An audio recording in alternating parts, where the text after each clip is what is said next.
Three, two, one, ghost. Hey everybody. Ho ho ho. Welcome to 3, 2, 1 Ghost. I'm your host with the silent G, Kyle, and as always, joined by my holiday pal, I don't know, Natalie. How are you? I'm doing great. I thought you were going to say I'm your host with a silent ho because it has ghost has H-O. I I don't like that. Do know. you It could have worked. I'll save it for next year. You'll just Okay. have to remind me. Everyone will forget. Everyone will forget by then. So it'll work. Well, so to those who celebrate, we are releasing this on Christmas Eve. So ho ho ho, if that's your thing. Um, Not only is this our last movie of the year, True. um, again, maybe we're feeling a little bit like we're in the Christmas spirit. So what we wanted to do with this episode is a gift. Provide a gift. I don't know. We make it sound like we're being so fucking benevolent here. We're Just like so gracious. we are doing our very first fan submitted request. Hmm. And today's episode is Behind the Mask, The Rise of Leslie Vernon from 2007. Yeah. No, it's from 2006. Is it? Yeah. Whoops. All right. Yeah. Well, my It notes are might already out of this whack. no, I think this is one of those movies that because it's a like independent film, it has multiple release dates. That Hmm. happens sometimes. So we're doing this movie as a listener request. Natalie, do you mind sharing a little bit about the people that suggested this one? Yes, of course. So this film was requested by our friends at Mouths of Madness podcast. So you can find them in several different ways. They have an audio podcast and they also have a video podcast. So Mouths of Madness is their audio podcast. So that's hosted by Kevin, who I'm pretty sure is the one I was messaging and specifically requested this movie. So maybe it's not on behalf of all four of them. Also Dan, Bear Claw, and Logan. Now, you can find them on Instagram at mouths.of.madness. Easy enough. Easier than ours, probably. And then they're also on YouTube with a video podcast that has actually a different set. So you've got still Kevin, then you have Nathan and Jill who are on their video podcast, and that's called Straight Jacket Talk. So follow them, subscribe to them. We do. So yeah, shout out to them. Shout out to Both Kevin. both great names. I love that. And Kevin's a Yeah, good name too. Kevin's a great name too. I was talking about the podcast, but also shout out to Kevin. Hey man, good name. I'll put their info in the show notes section. Perfect. Hell yeah. So, have you seen this movie before? Have we watched it together? We did. So we watched this on one of our movie nights for the first time together. And I remember thinking, wow, what a fun and interesting premise. But I remember not loving it. So I think a couple years later, I watched it again by myself and had the same feeling. So this is definitely a movie that I kind of had in the back of my mind that we could cover because I think it will be a fun conversation. But I won't spoil anything of how I feel about it now, but similar themes. And did you watch it ever again after we watched it for movie night? No, and like I said, that was No. probably around the time when it came out, right? Oh 07, oh 08, something like that. Um, since then, I'd not seen the movie. I watched it again today with notes, Mm. so I'm very excited about that. Um, Did yeah, it feel I mean, new? it did feel new because I didn't remember really any of the details about it outside of the fact that they are a document documentary. I don't know why I couldn't pronounce that. Documentary crew following this guy who Hmm. is a serial killer. Yeah. I forgot all the other stuff. Okay. So So it that's felt pretty fun. new watching it again. Yeah. Okay. This Nice. movie is directed by and co-written by and produced by Scott Glosserman, co-written with David J. Stive. We've got Nathan Basil. Gosh, sorry, y'all. Um, There's he some really is interesting last names on this cast too. Yeah. Hey, yeah. Shout out to Scott Wilson because I can pronounce that. Angela Gothals. Fuck. I liked Uh, how you said it the first time, Gathalis. That feels right. Gathalis. It sounds, yeah.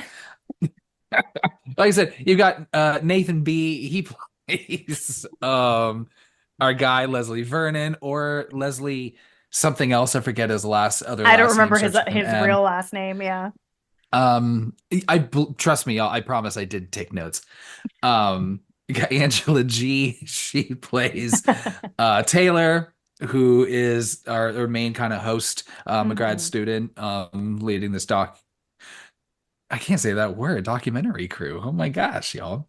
Um, yeah, and then yeah, you got Caitlin Johnson, Ben Pace, Britton Spellings, Zelda Rubinstein, who Love my her. wife, yeah, my wife had to point out it was in Teen Witch. Hell yeah, she's an industry legend just for Teen Witch. I'm gonna go and throw that out right now. Okay, I say I absolutely wholeheartedly endorse that, Zelda Rubinstein. Hmm. And then our boy, industry legend, Freddy Krueger himself, Robert Robert Englund. Englund. Oh, he's so great. He's good in Ah, this. he's good in He's this. good in He's good in everything. everything. Everything. Isn't it wild that not only have we covered, I think, off the top of my head, three Robert Englund movies with Wishmaster, Urban Legend, and this, but Mhm. we still haven't done a Nightmare on Elm Street. No. I think that I shouldn't say I think. We'll get there. We'll get there. But when we do, it's gonna be a lot. So we'll get there. One thing I forgot about this movie too is that the idea that Jason Voorhees, Freddy Krueger, Michael Myers, Chucky, he does Hmm. mention Chucky, Yeah. exist in this world. I love that. That's probably my favorite thing about this movie. It's mine too. And just to think how bonkers that is, and just how I mean, can you just imagine just living day to day? I mean, just be like, imagine when I met you when we were in high school and I'm like, oh, cool. Where are you from? You're like, oh, I'm from Jersey. And I'm like, oh, that's cool. Why'd you move here? And then you're like, oh, because there's this dude that straight up just can't be stopped who's roaming through the woods killing people. Yeah, I didn't I want just to be a need, teenager in New Jersey because any vices and he would have come for me. if you just add up all the deaths over the course of those movies, up until now, because that's basically everything Oof. up until Jason X, because Jason X has not happened yet in this timeline. Hmm. Um, So all many. the death, like there is a non-zero or like a pretty hefty percent chance that you would not survive your teen years just by Yeah. virtue of living near that area. Now, Jersey's a big Also, state, of course, so you could avoid Crystal Lake, but still, I just, Chucky too is from Jersey. yeah, Jesus. So yeah, So anywhere. I would have been a child at that time. His And that, primary target. and that little fucking doll is mobile, you know. So Yeah. Yeah. and then the supernatural parts of it, it's like you're supposed to believe, and people just nod like when he mentions like Yeah. Chucky, like that. No, there is a possessed doll that lives. And murders. It is Charles Lee Ray Hmm. is in the body of this doll who's been murdering people. I love that. I know that is really good. It is my favorite part of the movie. Hmm. Um, what do you think about Leslie Vernon as this attempted addition to this pantheon? Like what do you think in terms of his style, his background, his look, his weapon, his story? I don't Hmm. know. What were your impressions? Well, I think one of the things that isn't working in Leslie Vernon's favor is that he does exist in a universe where there's Michael Myers, Jason Voorhees, and the rest. And I'm presuming that their stories are true based off of what I know from their films. Whereas Leslie is like picking up on somebody else's story. That kind of bothers me. But that aside, I actually really enjoy Nathan B's performance. I enjoy his performance a lot. I really like the character of Leslie. I think he's really fun and relatable, but he feels like an amateur, which I think is fun. He feels very aspirational for what he's doing. Like, I feel like he's got bigger dreams than he can actually fulfill. But I like that about him. I think the mask is really silly. I think the backstory is fun. So I like the whole setup and premise of Leslie Vernon. I think it's really fun, and I like I just like the whole setup. I think it's great. How about you? I like the mask. Yeah. I think it's pretty good. I like the Batman eye paint he puts on Mm-hmm. under his mask. Mm-hmm. I love it. Um, the challenge, like you said, like this isn't his backstory. He is trying to Yeah. appropriate someone else's backstory. Mm-hmm. So already he's not Jason or Freddy or Michael, et cetera, right? Yeah. And also he has to do all of this like excessive planning to get everything just right. Do you think Jason Voorhees plans anything? That No. dude, It's a I tank. he is a vibe. He is a live, laugh, love. He just goes through life just doing just like whatever Yeah. his whatever his heart takes him to, His undead heart. Um like Freddy, yes, does a little bit of planning, but that's Oh all just yeah. more of in the Freddy's dreamscape, Freddy's planning for sure. And then Michael, kind of same thing. He just stumbles around. Mm-hmm. So already it's like, I don't know. Chuck Now, Chucky don't plans. He Chuck. does little plans. He tries to creep people out. He's running around rooms. Like he's doing his thing. Well, that's because he has like size against him, right? And Yeah. he still the cool thing about Chucky is Chucky can still be out in the open because he's a Yeah. doll, right? Yeah. So you always have that, initial you have He's got that element of your guard surprise. down. Yeah. Yeah. Now, don't get me wrong. Leslie does have all of the makings of a creep. Um, Hmm. he's got the soul patch. He owns reptiles. He knows magic. He is like literally like one ponytail away. I knew you were going to bring up the magic. Again, I He's love no David magic. Blaine. He is no David Blaine. I'm sorry. There's nobody else that makes magic look cool, but fuck, David Blaine makes it look so good. Oh my I God. love it. And also, just like David Blaine, I would also, if someone said he was a serial killer, I would totally believe it. He has the eyes of a killer. It just soulless, empty. Yeah. Yeah, So, I but feel yeah, it. I like the scythe. Um, Yeah. Dumb story behind it.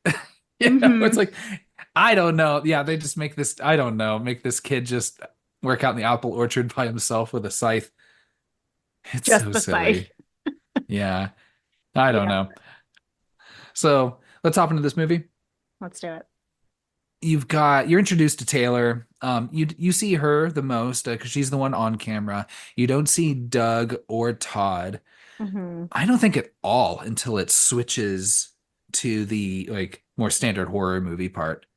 Yeah, I don't think you see them at all. In fact, when I rewatched this movie, I forgot from the last time. I was like, wait, are there two guys with her? I was like, or am I just forgetting the name? And I keep thinking it's Doug or Todd. Yeah. And then at the end, last time I watched, I was like, oh shit, there are two guys. Like that's how little you see them. Um, which I like.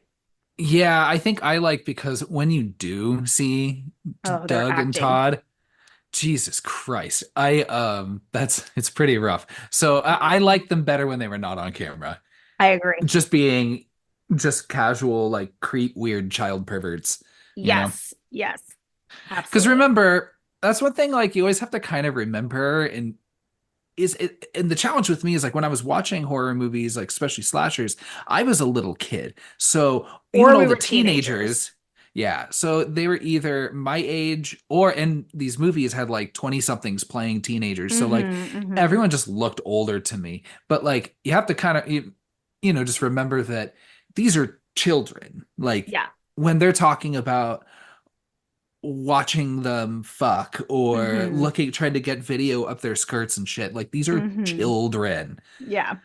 Oh my God. So, At least if it's like one teenager like being a creep to another teenager, you're like, okay, at least you guys are in the same age group. But yeah, when it's yeah, Todd and Doug are not, they're not the best.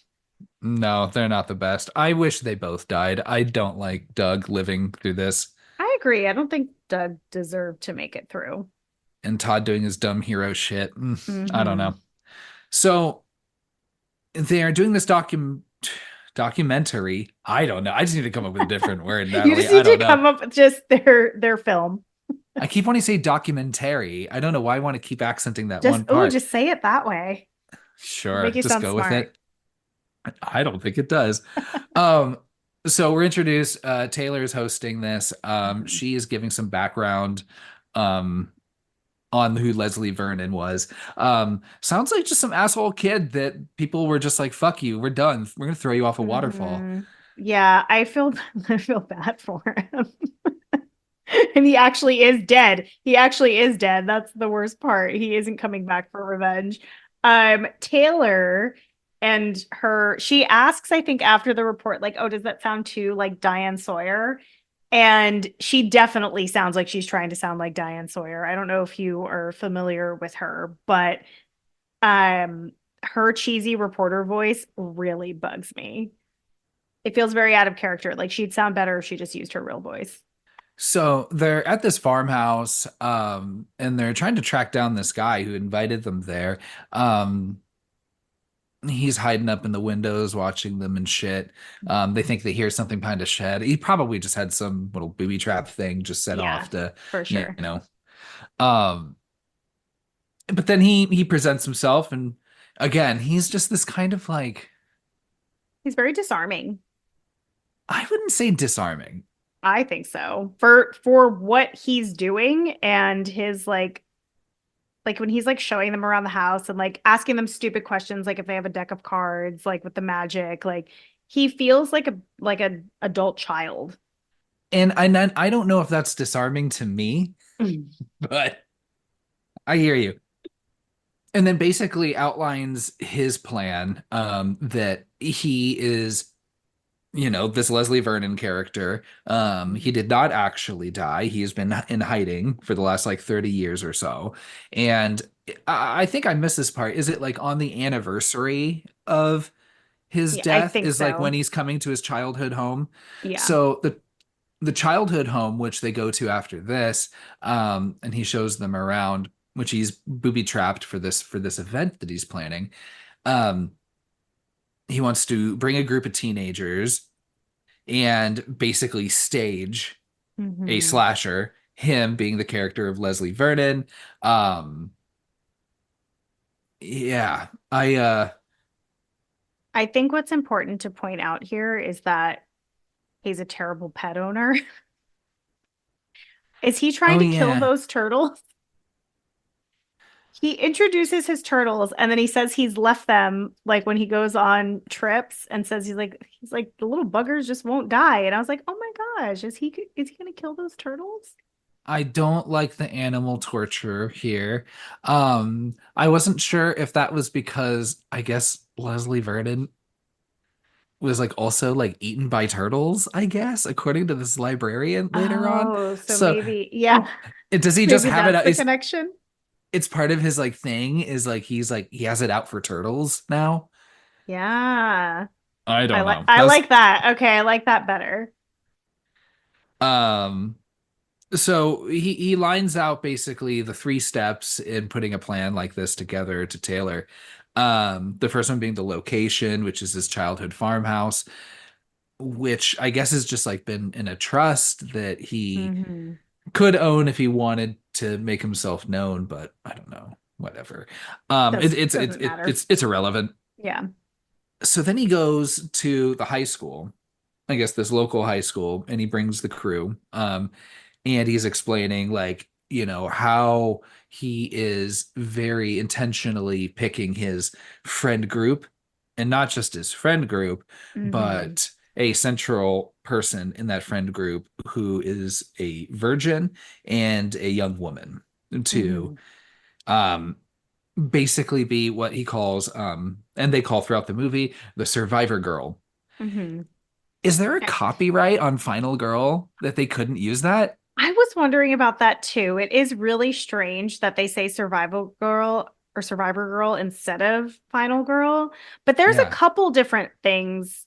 And now, of course, I'm not thinking of any examples off the top of my head. There's a couple things that they say that feel like off-brand versions of tropes that we all know. And I don't know if that's intentional or what, but Survivor Girl sounds really silly. Yeah, it doesn't sound very good. Yeah. Um, so he's pointing out, people who he could, be part of the friend group, also some people who could just be some fodder if he just needs to pile on some extra kills. Hmm. Um, it is also just really strange and off-putting where like he like watches these children and just determines just from Yes. guessing who is a virgin and who isn't. And clearly he's not Yeah. very good at that. Well, I think okay. I think he knows that Kelly is not a virgin. Like he planned this shit out from the beginning that Hmm. his survivor girl is actually Taylor. But I think that also is a big risk if he knew that Kelly was kind of wild. Like she seems like she's just the same as all of her other friends. Like there's nothing that really makes her different other than that she hangs out at the library late at night. So like yeah, she studies. Um but I mean, okay, think about when you were a teenager though. I feel like you could point out like who was having sex and who wasn't. Now, as an adult, I don't think I could point that out in teenagers, but as a fellow teenager, I think I could. If you all could see Kyle's face.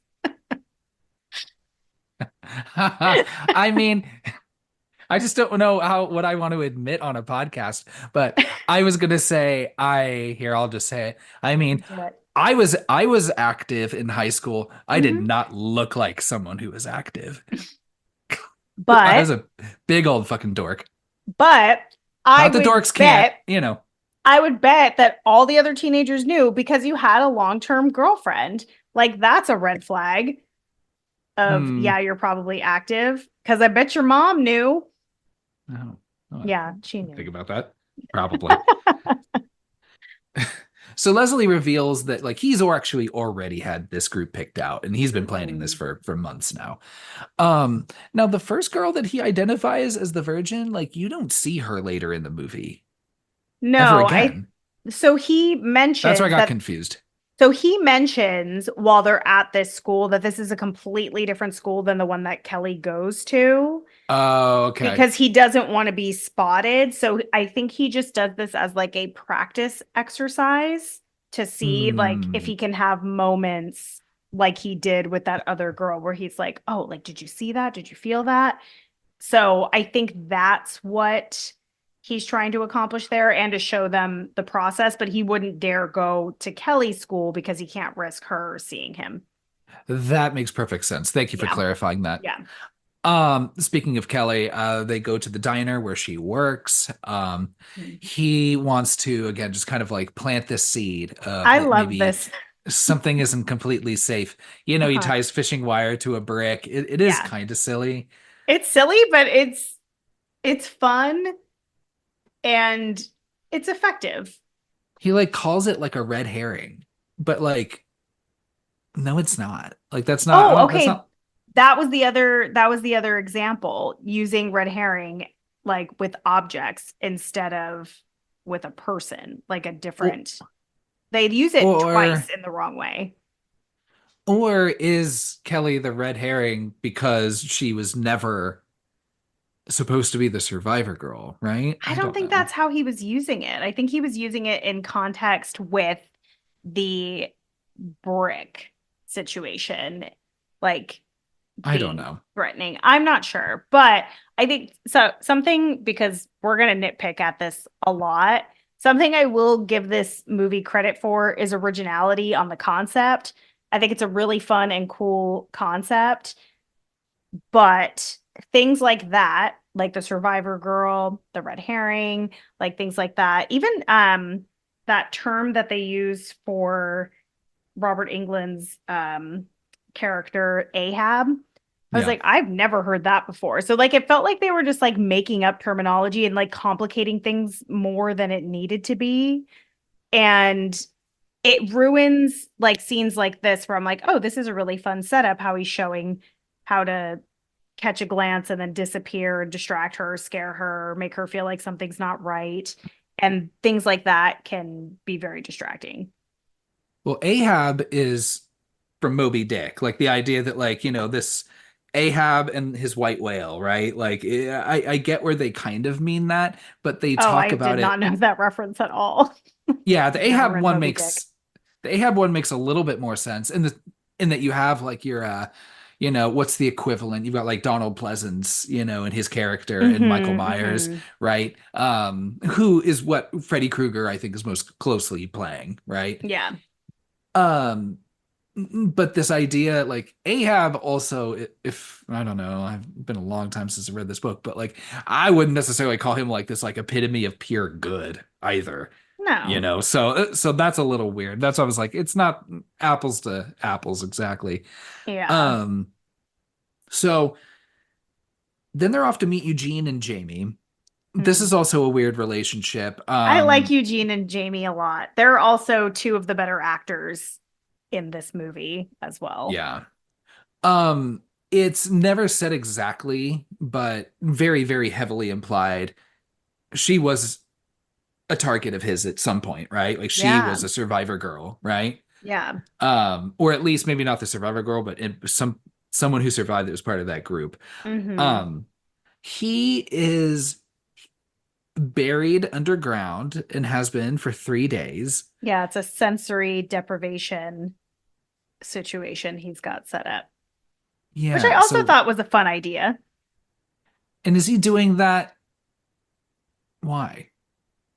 So Leslie explains why he would have done it in the past while he was still actively killing, which Yeah.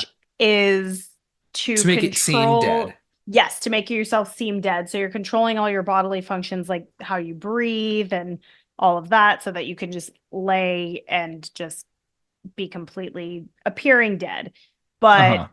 I think Taylor like poses the question and says, well, then why is he doing it now? And he's like, I don't know. So maybe he He just just does gets it for off on it. just for funsies. Yeah. You know, Yeah. 3 days is a long time. I get a little bored. I think I would just die. Eugene wakes up, they bury him or they unbury him, take him out of there. And he gives a little bit of background. He was doing it in the 50s and 60s. Then he says that in the 80s, late 70s, 80s, that's when, your Freddy's, Michael's, Jason's, Chucky's, like kind of changed the game. And then it Hmm. became, these like unstoppable, like supernatural slashers, right? And they were known, which he also And, said was different because he mentioned like going around doing the job and then disappearing and not like having this whole backstory situation. right. And also, I'm sorry, this really weak ass defense of why they're doing what they're doing. And Yeah. it's like, you know, you need to pit evil against good. You need evil because without it, good wouldn't like exist or like evil encourages good. I don't know. It's really fucking stupid. And sounds like some dumb bullshit that like some crazy fucking psycho killer would say to Yeah. justify I what he's mean, doing. obviously they have their own different moral compass that is not moral at all. So they're trying to find some way to justify what they're doing, especially when they're talking to a journalist, which we haven't even gotten into like how problematic her witnessing all of this and being an accomplice to it is. Yeah. But when they're something, so I really like Eugene's character and his personality is really fun. I really enjoy the scene in the kitchen where Jamie asks him to chop the vegetables and he's talking about, his past and going all over all of that with Taylor. And he's making like complete eye contact with her, but he's like dicing carrots and you can just hear the knife just going really fast. And he's like perfectly diced these carrots and she kind of like gets startled. I really enjoyed that. I thought that was very fun. And it shows how skilled he is with a knife. After this, they go to the library. Part of Leslie's plan is to plant a fake news article that connects him Mm, to Kelly. yeah. This idea of a fake great uncle that very well could be the father of Leslie, right? So then you have this kind of relationship. I don't know what family relationship that makes them, but whatever. I don't want to think about it. Yeah, I he But actually painting no, that he connection. explains it. He explains it well because it's like a revenge story basically. But I like everything that happens at the library. I really enjoy this whole sequence of how it starts off with him explaining how it's all going to go down. You see him set it up and he's like just zippity doo dah all over the fucking library. And then it goes into that like cinematic mode, I guess we could call it. And I wish the end of the movie reflected this version of this like cinematic world because it feels very silly and campy and over the top and it works for me. I don't know if it works for you, but I enjoy it. Well, I love a good library study scene. Uh, Mhm. Mhm. so all about it. Also, it's called a microfinch. I've never heard that name. That's the thing that you pull up all the old newspaper articles on in a library. I never knew what that was called. I never knew what it was called either. Hopefully that's the right name because we can't trust this movie for that. Or microfiche, something like that. Microfiche. Yeah. Yeah, there you go. They just kept saying it just so confidently, and I was like, I'd never heard of this I name. would have been like, the what? Speaking of journalism ethics, this is when like he kills the librarian, like he murders somebody, I know. We only get a little bit of Zelda. and she is very, very helpful, and I think loves to scare children with that Oh, story. yeah. She was telling that story like it was not her first fucking rodeo for sure. Oh, she was chewing that shit up. I loved Yeah. it. But unfortunately, she's not there for long. She gets Hmm. killed. You also have Doc Halloran, played by Robert England, Such a good who, entrance. yeah, shows up in the coat, shoots him, Uh-huh. and he's able to escape. And he catches up with the film crew, and they're like, I guess, do they know he killed the librarian? Who, the film crew? Yeah. Yeah, because he says he's going to kill the librarian. Back at Eugene's, they say that the librarian would be a good one to kill to get her like shook up, but not in her friend group.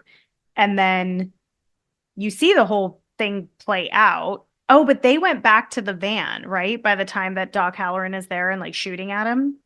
I think so, because it's not being like shot like Doug or Todd are holding the camera. It's like shot You're like, you're right. They do leave. So they do not witness him killing the librarian. But I mean, she's a fucking journalist. She should know how to look that shit up the next day that woman was murdered.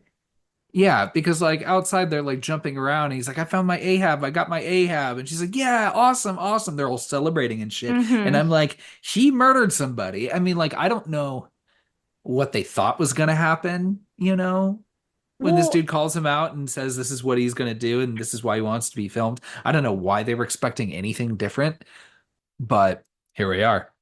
I think they were expecting this to be a situation where he's just talking the talk but won't actually walk the walk because based off of their reaction to kills later in the movie, I would assume they did not know that the librarian was murdered. And I think my thing with Taylor is because she goes through a couple sequences where she's asking Leslie questions and one, she's way too fucking serious to like, she's not fun at any point in this movie. She's very, very serious. For as annoying as Todd and Doug are, at least they're like having a good time while, they're going through this process. But she asks him several questions where you can tell that morally she is completely against this and not okay with it. But for some reason, she still continues to do it. So I'm assuming that's her wanting to be a big journalist. She like wants to find something that will, make her name known. But that back and forth of her having the moral dilemma is really annoying. And I guess, he's already given his whole spiel about the virgin thing. Wouldn't you maybe Like, think for a minute, I yeah, am a virgin myself, and he did summon me here, yeah, and maybe or like just go get laid or yeah. get away, right? I don't know. You would see that coming a mile It away, would be a right? huge red flag. And she does Yeah. not realize that she's the one until fucking 95% of this movie is over. Like she's still talking Kelly through a crisis situation. I'd be like, oh shit, it's not Kelly, it's me. I'm the only fucking 40-year-old virgin here. So like what what are you thinking, Taylor? Just imagine Steve Carell in this movie. He's the target. He's the He's the survivor girl. target. Yeah, he's the survivor girl. I love that. They go over the footage with Eugene afterwards. Again, everyone's stoked that they've got their Ahab and Doc Holleran. They're so excited. And then the next day, the crew is at the diner where Kelly works. And Leslie asks, like, don't interfere, don't fucking talk to her. But hmm Which they're is contemplating fair whether or not they should. considering. Yeah. Um, you also have Robert England in this diner too, who absolutely knows that they're filming, like immediately, and then confronts them. I love him from across the diner, Mhm. sitting there, like the way he's looking at them. He's playing this role so serious, and it's so good. I like that Kelly's like also just like okay having him around like that too. After he saved my life, I would probably be okay with having him around too. Yeah, be like you get bottomless mimosas, man. You get to hang out here all day. Probably bottomless coffee. Probably bottomless coffee. hmm He has a moment where he's talking to them and basically, like, he does his little exposition dump and says that Leslie's not who he says he is and gives his real name and all of that, which is important. But he has this moment where he's looking. I don't know if it's Todd or Doug that is holding the camera, if they both have cameras, or one is a sound guy, maybe. That's what's confusing. I'm like, one maybe is a sound guy and then maybe one's holding a camera. But you can see Robert England looking at Todd and Doug like in the face. And he says, expect to see more of me. And then looks right into the camera with like the best expression. And in that moment, the movie's not going to get any better than that one moment. He's so, so good. Um, so I had to call that out because I think that's the only time he really gets to like do a lot, but he still shines. He also lets them know that this guy is not Leslie Vernon. Yeah. Yeah, he Huge red is flag again. also has the though also has the first name Leslie. So Yeah. I guess he was probably just like Googling just murder stories with kids named Leslie. hmm I don't know. He's from Reno and then also was being seen by Doc Holleran hmm and is now left and is planning this killing spree. Yeah. The crew confront Leslie about this. hmm Fuck Todd. Fuck Todd. Yeah. Um, because like Leslie like fucking like starts to like choke her out. Like he like throws her against the He car, really stuck in, does. and they're just sitting there just filming it like assholes. Like Jesus Christ. Yeah. I That's the other thing too, because and probably another reason why I don't realize that Doug and Todd are two characters at this point, because if you've got two guys with you versus little skinny Leslie over there. I mean, we know he's in good shape from his cardio routine, but it's so unbelievable to me that neither of them would even say, like, hey, man, like, cut that shit out or like yell at him. So that feels really weird. But also, I'm assuming that it's there for a reason because it seems like Taylor is kind of enthralled by Leslie in some way because she really gets him to like try to stop at the end and like they have like a little moment where he's like holding her face and all of that. So I'm like, she's got some weird like draw to him, I guess. But it feels like a weird, very rapidly progressing abusive relationship, if that makes sense. Well, and then when they're talking about Kelly, Taylor says like, "Do you love her?" Yeah. And he goes, "I love the idea of her, whatever." But like, really, I Hmm. think he's talking about Taylor, For right? sure. Hmm. Very briefly, they're like, "Should we keep doing this?" They decide to keep doing it. Hmm. And then they meet him at his childhood farmhouse, or at least Leslie Vernon's childhood farmhouse, the next day, where he's just hanging out, unloading his Prius. I like that. I wonder if he like drives for like Uber on the side. I I feel mean, like they're all maybe. How Priuses. else is he making money? Like, what's he doing? That's what I would think if he doesn't actually like. How does he own that farmhouse? Not the decrepit, childhood one, but the one he actually lives in, which is pretty nice. I mean, we don't know his actual background. Maybe he was a criminal and he's got money. He also starts getting really comfortable here. I notice how he starts calling her Tay from here on out. Yeah. And she even calls him Les. And I'm just like, whoa, That's what whoa, I'm whoa. saying. Like Y'all best friends now? they're like rapidly developing a like weird friendship situation. So he is taking them through the childhood house where the kids are going to be. And, he starts going on this whole thing about, the closet's a womb. And Yeah, it's then very the complicated. woods are a birth canal. And, axes are wieners. Yeah. Like I get it, The like cock I metaphor. well, it's just because it's all very like, yeah, I've talked to a film bro in high school that talks about slasher movies. It feels Yeah. very surface level. That's that's what I'm saying. I feel like he's very amateur. Like all of the things that he's describing are these really simplified ways of interpreting slashers. Some tropes and some do have some, backing to them, and others just feel like an over exaggeration of like the closet isn't a safe space. We know this to be true in many movies. So him saying that he wouldn't bust into the closet is complete bullshit.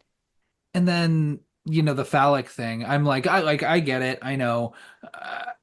It's if you're gonna do that, I'd say just go the whole way and just carve little shapes of wieners into every single one of those weapons in the shed and just make it like really on the nose obvious. I think that would have been a nice touch. That would But have then been also, too slapsticky. and then too, like even like his very surface level takes and interpretations on these tropes, like it also comes from that, frankly, I'm sorry, very stale, very boring male gaze, Yeah. straight male gaze. Yeah. It's just like I felt like I was like, yeah, I don't Taylor know. points that out though. She's like, when he makes the metaphor about the closet and the womb, she asks him if he's pro-life. And then Hmm. she also later points out that he's a chauvinist. And I think that he thinks he's being very deep and Hmm. meaningful through this whole journey and like the symbolism and just the nature of all these things are so deep and so meaningful and powerful, but really it's just a bunch of silly tropes that are based in misogyny, and he's just this pathetic like incel who whatever his background is, we don't know, but like clearly he's got a laundry list of issues. So I think that that's also interesting when you're thinking about Taylor because you're seeing all of these flaws and all of this stupidity just pouring out of Leslie like time and time again, then him attacking her. Like I feel like all of it is a test that she's failing because she's still drawn to him and his interpretation of things and his plan and whether or not he'll execute it. So she's turning herself into his survivor girl just by being enamored by him.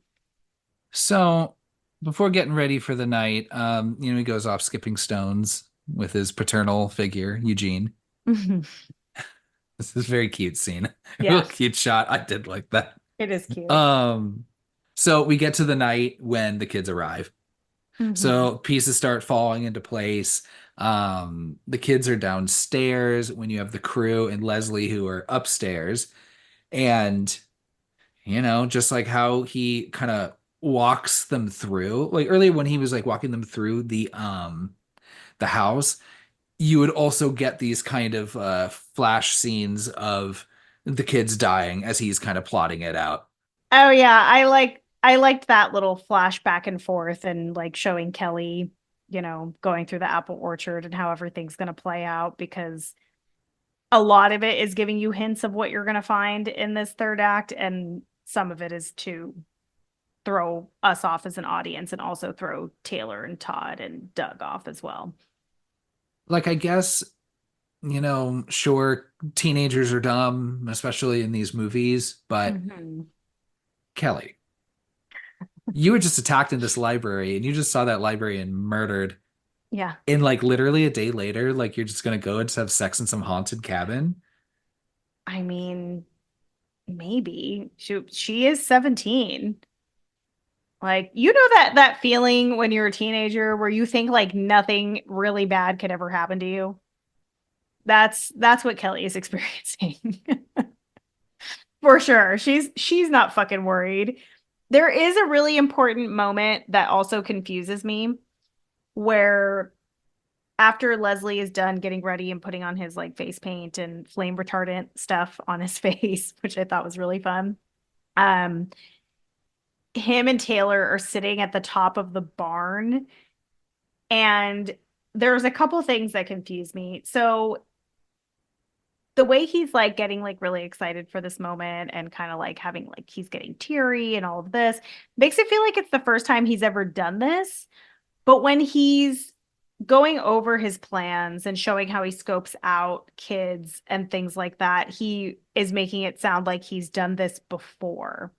So I was a little confused as to if this was his first time playing out this whole scene or if he's done this many times before as different characters with different groups of kids. Right. I think you're supposed to believe this is for his first time doing this, but he also like I forget exactly what he says, but there's at least one or two times where he like makes a reference like, oh, they don't usually do that, or like, oh, I haven't done Mm-hmm. that before. Or and so I'm kind of like, wait, are you saying like are you basing this off of, following Jason Stories. and Michael and Freddie? Yeah. Or have you done this before? And it's hard to say. And I'd say, like, if he's fucking crazy, he probably has, right? I would think that he has, and maybe he's trying to fake like this is his like really, his big, big moment where he's like fully fleshed out this character, this whole plan, and all of that. But him and Taylor have this again, weird moment together where he's like near tears and she's kind of teary-eyed, like happy for him. And it's just really odd and off-putting because at some point I was like, oh, maybe she'll switch gears and be like, let's just do this together, like a Joker Harley Quinn kind of situation, instead of her taking the moral high ground and all of a sudden being like, oh my gosh, I can't watch these kids be murdered.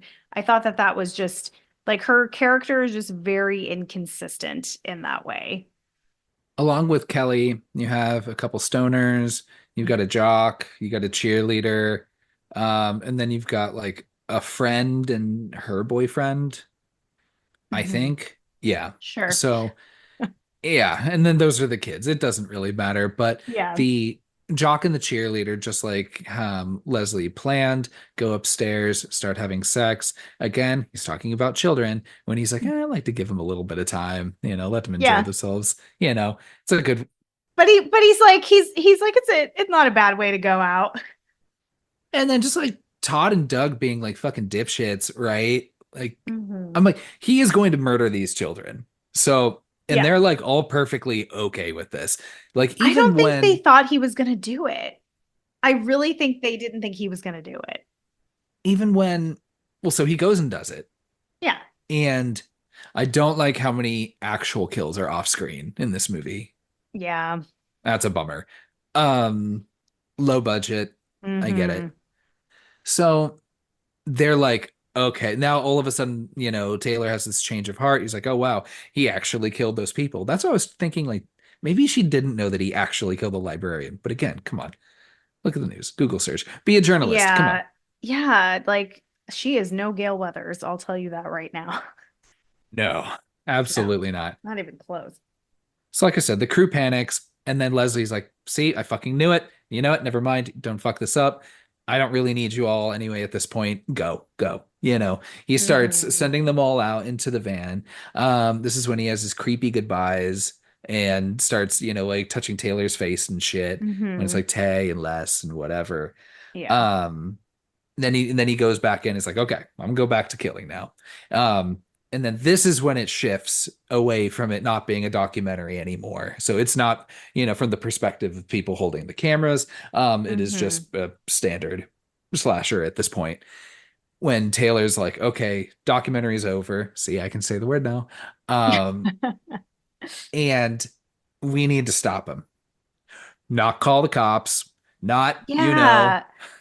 I try to save themselves, not anything that could have been a smarter idea at this point. They're like, no, we know his plan, even though he already planned for that. So hmm. again, just how dumb these fucking Well, people are. in their defense, they weren't going to be calling the cops because this is like, if you're 2006, not everybody is rolling around with cell phones. So, good chance that none of them have a cell phone. I do One does, no appreciate, service. oh, okay. I forgot about that. I do appreciate because a lot of times in found footage, they don't have the ability to switch back and forth into this like documentary, like cinematic universe, like type situation. So I appreciate that she's like, let's put the cameras down, turn this shit off, because that's what real people would do. And a lot of times they have to find reasons to keep the cameras on. So I thought that was a cool little shift there. But once they switch into this scene, the rest of this whole process goes real flat for me because the acting is rough. And Leslie was what was like holding together those scenes of him and Taylor and Doug and Todd. So once you have Leslie now having no more spoken words until he's killed, you lose a lot. And the teenagers, too, are just not, they are not great actors. Yeah, and you get maybe like 2 seconds with Robert England. Yes. Yes. Yeah, I agree. And yeah, oh geez, with Doug and Todd, like I said, just put them back behind the camera. I Hmm. hate them. Yeah, they're terrible. I hate them so much. So they run back inside the house. They trying to find Kelly, who is upstairs having sex. Yeah. And then again, you get these fucking comments from Todd and Doug. I mean, they are right, though. I probably would have said the same thing. I would be like, that girl, that was not her first time. She is riding it like a pro. Oh my gosh. The crew tries to explain to the kids what's going on. They're doing a terrible job at this, by the way. Oh my gosh, such a terrible job. Meanwhile, the stoner kids leave. Hmm. They go to the shed where all the weapons are, but get murdered immediately. Hmm. You did get one kind of okay-ish kill when he like pulls the heart out of one and puts it in his Puts it in hand, his hand. Yeah. I did right? like that. Yeah. So That's I'll give them but credit. that's a good example of what they could have done with the couple that was having sex, the first couple that is killed. Hmm. Because if you know you're low budget and you don't have a lot to work with, maybe just go real camp with it and be horror movie and just make it look really silly and over the top when it goes into cinematic mode.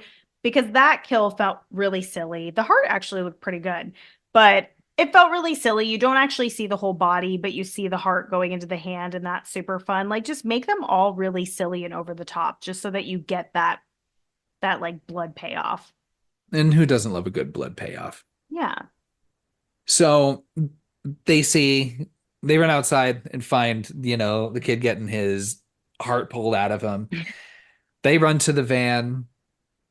Again, why didn't you think that he was going to take the spark plugs out of their van too? Yeah. You That know, probably was their fucking spark plug that he was holding in his hand, honestly. probably was. I mean, Yeah. I wouldn't know if you just held a random spark plug in front of me. I would not know if that was the one that went to my car, but I'm No, going to assume. no one would. So the van won't start, and they're like, "What do we do?" And then Taylor's like, we're going to run back to the house. He's not planning on that. So, Mhm. because again, like she thinks that as long as they just keep interfering with how he laid out his plan that he explained to them earlier, that they Yeah. have a chance for surviving, Yeah. which they Because don't. Because I mean, she still has not figured out what's actually going on. I would definitely count on him pivoting to the plan, like from the plan, if you now are a variable. because I mean, 100%. ultimately, his plan does come to fruition. Yeah, it Yeah. does. So, and exactly how. So Yeah. they go back inside, they argue. Kelly's like, yeah, hey, sorry for being sexually active. I hear you. Yeah. No, no shame, Kelly. You're good. But then she jumps out a window. She's trying to climb the tree. And remember, he's booby trapped all the trees. So he like cut the branches so that they're flimsy. So she was trying to climb out from the top of the tree Yeah. for some reason, knowing he's out there. So she falls and she dies. I like that they kill Kelly off nice and early. Like you still have more of the group left. Yeah, like she's not the first one to be killed out of the group, Hmm. but you get the stoner kids first. But I like, yeah, that she's earlier on. Yeah. So she's dead. They run outside. Thank God Todd does a solid and dies because I was not having it with him Hmm. anymore. It's good that he tried to sacrifice himself. He was trying to do the right thing. Too little, too Mm, late. yeah, yeah, too little, too late, Todd. And because again, he was like still all of these like shitty offhand comments that he was making throughout this. Uh-huh. Ugh. And then to make it seem like he has this like hero moment, I'm like, no, fuck you, Todd. Just go, you go run Yeah, until you go die. die. Yeah. And just the least you could do, I guess, is buy us a little bit of time, but it doesn't even really matter. So how It doesn't. you're useless, Todd. Fuck you. He's dead. Yeah. They're in the barn. They go to the top. Um, and then would you believe it? Taylor remembers she's a virgin. Yeah, she's like, oh, wait a minute.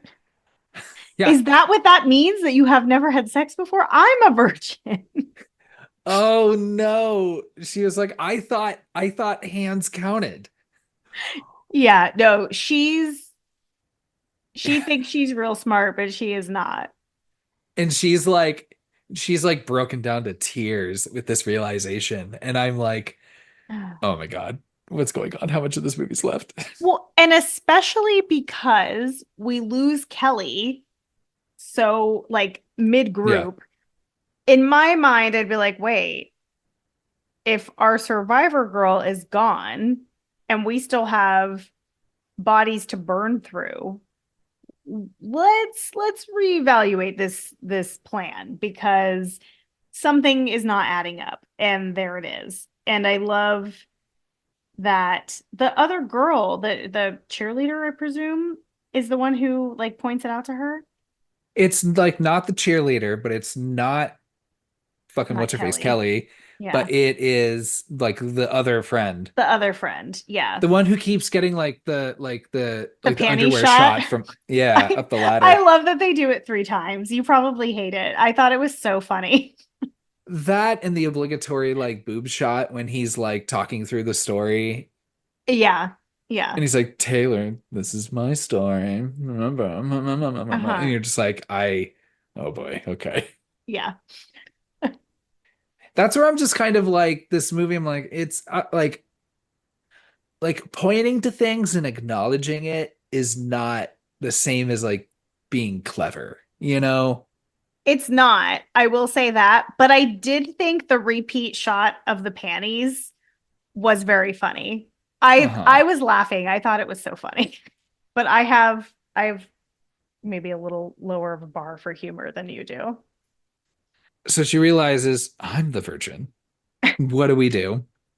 Doc Holleran arrives only to get hit upside the head So with a quickly he shovel. gets killed. Or not killed. He gets taken out.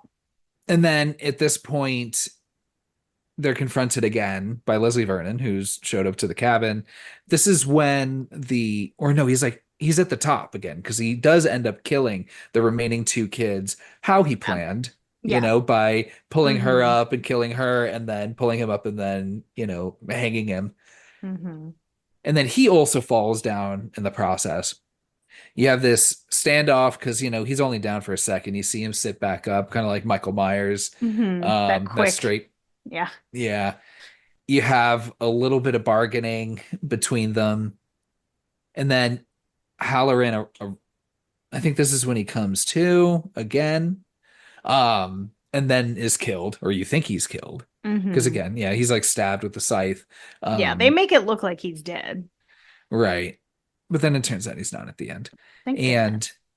so then they're going to escape. Doug, for some reason, fucking Doug, is like, I love her. Yeah. You're gonna have to get through me. And I'm like, what the fuck did this I would come not from, be Doug? threatened by that at all. And we know nothing about you, Doug. So you can't come out here with your fucking love hero bullshit story. We don't want any of that. Yeah, again, I hate Todd and Doug so much in this movie. Um, but If I so were just Taylor, I'd be whatever. like, if you love me so much, why didn't you fuck me so we weren't in this situation to begin with? I don't know. When he was saying that, like if I were Taylor Turner, I'd be like, wait, what? No, you don't, dude. Get the fuck out of here. And so he gets knocked out. I knew he wasn't dead by that. You'd have to like see it because he just Hmm. like hits his head against the wood pillar Yeah. or whatever. Um, and then starts going after Taylor. Taylor goes to the shed. The womb emerges with the wiener axe. Takes it through the birth canal into the apple orchard. Hmm. Okay. She does um, a nice little like shirt rip off situation where she's in the like white tank top. right, and does kind of like I forget exactly what she says, but it's kind of like an Ash from Evil Dead, like let's get some motherfucker, like kind of Yeah. thing that she says. Yeah. And that's when she becomes like really like the rip and she's burst out. She is now Hmm. this new what once That's was once revenge. a Charmander is now a Charmeleon. Not quite Charizard, I don't know. Um there's a confrontation between her and Leslie. She thinks she gets him because it gets him with the axe to the gut pretty good. Yeah. Really good. So, and then she just keeps running, running, running. Then makes it to that barn, that shed where the apple Hmm. crusher was that he had pointed out earlier in the movie, Hmm. which I think is a nice touch. I was like, if you're just going to do anything, man, invest in like you don't need to you could have saved money by licensing that Talking Heads song at the end. Don't need that. You should put everything towards putting a fake head and watching the eyeballs crush out and all the Yes. and then it get blood and cider all and apple all mixed together and like let's I wanted to That's see something glorious, but you that don't is get that. exactly what I wrote. I feel like it's such a wasted opportunity because you just get a little blood from his mouth. And Yeah. also knowing that you've got Jason, Michael Myers, Chucky, Freddy Krueger. Obviously, we all are aware that supernatural things do exist. I'm gonna need you to smush that head into a bloody pulp. It needs to look like those mushy apples from earlier in the movie because I'd be worried that he was still just gonna get up. Yeah, so they have that confrontation again, 'cause he's still alive, and yeah, puts his head in that apple crusher and just cranks away, Mush. Again, doesn't go the whole way. Mm-mm. But again, like I said, ultimately his plan did come to fruition. I mean, he It even said at did. the beginning, it's like I'm either going to be in jail or on the run or dead. Yeah. So, I do at least appreciate her being like, this is not enough. There's some gasoline. I'm going to light this fucker up. Mm-hmm. So, but she um, does her scream, release of she's won. She's also just that Trauma. that that trauma release. I don't know. Mm-hmm. And then and that's pretty much it. I mean, like Doug and Holleran are still alive. Mm-hmm. Yeah, they come to check in on her just too late. Yeah. I'm sure they're like, she's probably got this. Let's just wait outside until she's finished. Let's wait and see who comes out of there first. And Yeah. And just go from there. yeah, be like, oh man, we were rooting for you the whole time. Or like, oh, we Yeah. got here, I swear as soon as we We could. were barely conscious, so Yeah, yeah. Yeah, and then like I said, that shed goes up in flames, and that's the end of the movie. yeah. Yeah. Did I forget anything? No, I don't think so. Okay. Well, gosh, I'd love to hear some taglines.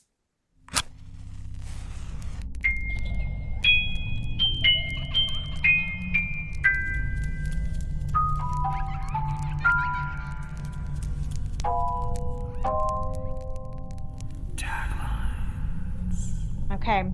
There is one tagline for this movie. Lucky Okay. you. Jason, Freddy, Myers. We all need someone to look up to. Okay. So they kind of, I feel like that tagline would make me think that he's like obsessed with movies, horror movies. Yeah. I wouldn't be thinking that he was living in the same world as all three of them, but it's fine. That's a fine tagline. Yeah. Hmm. Boo scores. Can you go first? I knew you were going to make me go first because the way that you walked through this plot, I can tell that you are not a fan. I, okay. I really like the premise of this movie. I remember when I read the description of it, I was like, ooh, that's a really fun idea. It's very original. I think it's really fun. I actually think the first, gosh, like the first 60 minutes of this movie, I find very entertaining, at least the first watch and the second watch, because the first watch, when you're not realizing that it's actually Taylor, you're just kind of, going through the movie trying to figure it out. And then when I watched it the second time, I enjoyed watching it with the lens knowing that she was his survivor girl instead of Kelly. So I really enjoy the beginning of this movie. I love that it has Robert Englund. So, of course, industry legend there. And the things that I don't like that I wish they would improve, would have improved on. There's a lot of really rough acting in this movie. Like putting Robert Englund, like they should have just not had Robert Englund in the movie if the acting wasn't going to be like stronger, because then you see like what it should look like. I will give, and now I don't remember his name, the one who plays Leslie Vernon. I'll give him credit. I think he was really good, actually. I really enjoy him as a character, and I really enjoyed the way he played it. The off-screen kills are a bummer. I wish they would have went harder with that. I wish they would have went campier with it. Like if you're going to have that element of humor, just lean into that all the way. So the third act of this movie falls really flat for me. Like I barely took any notes even at the end of the movie. I was kind of just zoning out in it, trying to find something redeemable. So that makes it hard for me. But I do really enjoy the beginning of the movie. I do think it has some fun things to it. And just like when we talked about Dead End, I think that they could remake this movie and make it better because I do think it's a really fun premise and I think you could do a lot with it. That being said, I'm going to give it a generous 2.5 boos. Okay. There is a sequel. I do Oh, know there that. is? I didn't know Yeah. that. So I don't know if that is their kind of shot to kind of improve on the premise, and kind of do it a little better that time around. I'm not sure, but I'm Hmm. interested to check it out. Yeah, yeah, I would check it out. Like there's certain movies where like I watch and I'm like, oh my God, I have no interest in watching the rest of these because I know how this is gonna go. Yeah, you're like, I don't want to see more. Uh-huh. Whereas like I would want to watch a sequel to this movie. So I will watch it at some point. Okay. Yeah, I mean you shared a lot of things that I said. I mean, it's like I like this kind of twist on it, like the documentary version or kind of framing on this. Hmm. Because outside of that, I mean, it's just Scream, It's just It's someone very meta. who, yeah, looks up to movies. The only difference is that they like actually exist in this world, which Hmm. I don't know if they have to, They don't. right? Like they could have just been the movies and he's looking up to him as well. Like it doesn't matter, but it's It adds a little fun to it, I think, though. it is like I said, it was one of my favorite parts of the movie that it was, Hmm. but because I just like because I think just because I love those characters so much, and I Yeah. like the idea of that little fucking doll running around. Yeah, I Sounds love so the great. idea of all of them coexisting in the same United States. Yeah. So I think anything that it has to say about like tropes isn't anything new, isn't anything that's I don't know super interesting, Mhm. especially because it still kind of comes from that gaze. And again, it's like, I don't know, are you just like shining a light on this and being like, oh, see how aware of this we are? But again, like, Mhm. awareness does not necessarily mean cleverness. And I'm sorry, it sounds Mhm. like I'm tearing into this movie, but like I said, it's still like absolutely an enjoyable watch. You've Mhm. got Robert England, you got Zelda Rubinstein, like, so you got two Mhm. industry legends. Mhm. Um, Even though the third act falls flat, like you said, I do like that shift from actually giving them a reason, like, let's put these cameras down Yes. and like Yes. be at more active participants in this. Mhm. So I enjoy their way of doing that because I can't think of a whole lot of other movies that do that. I can't think of one. I didn't want to come down too hard on this movie because it's a listener request, but I That really doesn't matter. You can't please everybody. this is a very watchable 1.5 Boo movie. Oh, okay. I think my score was so generous because I will watch this movie again.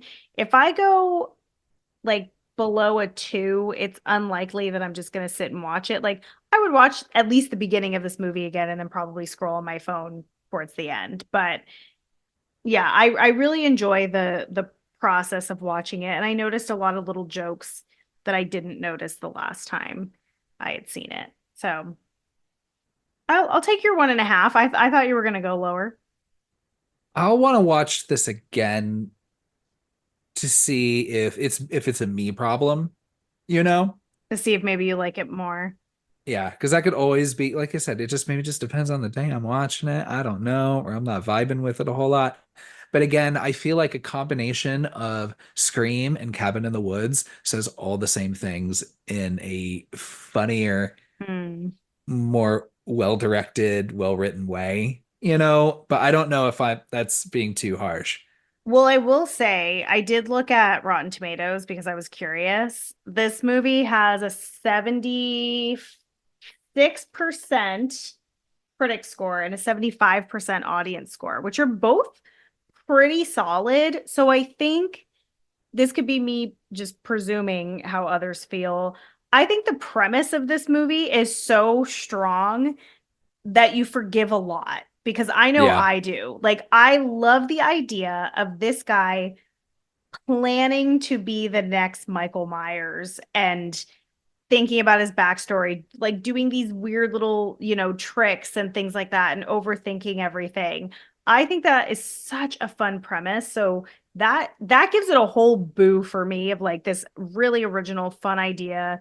Anyone who loves slashers will come into it with a forgiving lens, I think, because you love those things. But didn't Billy Loomis and Stu Macher already do this? I think the originality comes from it being documented. Like if Yeah, there that's what I'm was saying. someone following and talking to Stu and Billy the whole time as they're plotting all of this out. Oh, like you've Um, never thought about like how fun it would be to see the conversations of Billy and Stu, like planning and walking through how they're going to do all of this. I would pay good money to see that shit. just do it now with, 50-year-old Skeet Ulrich and Yeah. Matthew Lillard. I don't De-age care. them. We know that works really well. Don't even need to do it. Like, fuck, those Saw movies will tell you, don't even bother. You don't need to de-age him. Mm-mm. Just call it a peak rule, put in some 90s clothes, and you're good. Yeah, you could do that. Um, Again, watchable movie. Yeah, Y'all tell me if 1.5 is too harsh. I think it's too harsh. I wasn't asking you. I know. Anything else you want to say about Behind the Mask, Rise of Leslie Vernon? No, just another shout out to Mouths of Madness for requesting it because it was fun to discuss, and I had a feeling that I was gonna like it more than you. Yeah. I had a lot of fun talking about it. Yeah, definitely go check out Mouths of Madness. Now I'm now I'm like I'm gonna go listen to their episode and they're Oh, gonna for like point sure. out all the things that just went over my head. I'm just gonna sound like such a fucking idiot. I hope that they love it so that when I'm listening to it, I could be like, oh yeah, that is really cool. And it, hopefully revamps my love for it again. Okay. Merry Christmas if you celebrate. Um, and then yeah, we'll be wrapping up the new year with talking about movies Yeah. that actually came out this year. Yeah. So That's excited to always do fun. that. Yeah, and then bring in the new year and then on to 2025. All right, take care, everybody. Um, Man, I'm really craving an apple right now. Three, two, one, ghost.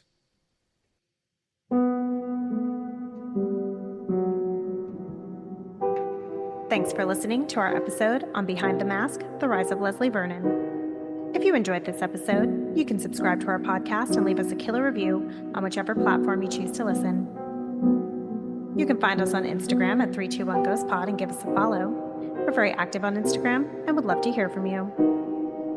You can shoot an email to 321ghostpod@gmail.com to share any thoughts, questions, or request a movie you'd like to hear us chat about. Shout out to Kevin from the Mouths of Madness podcast for requesting this film. Next week, we're wrapping up the year with our end of year recap for 2024 horror. Thanks again for listening, and remember, you can't just film murders and not be held accountable. So, there's something to think about this holiday season. 3, 2, 1, ghost.